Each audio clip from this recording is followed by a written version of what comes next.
Today I'll be teaching you guys how you guys can change a death sound in Roblox. It's pretty simple. First you want to right click on your Roblox icon and click on open file location. Once you do that, it'll open up the file location of Roblox.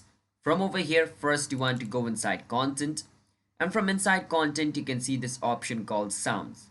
Click on sound. Once you click on it, it's going to take you to Roblox sound, and you can see this ouch.ogg. That is basically Roblox death sound, so you need to switch that. For that, first right click on it and copy its name. So I'm going to click on rename and copy the name, and make sure you copy the entire thing, not just ouch. Make sure you copy ouch.gg.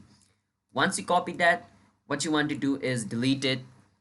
Once you delete it, you need to bring a new sound inside, and you need to rename the sound into ouch.gg, just like this, ouch.gg. I'm just going to remove the M4A behind.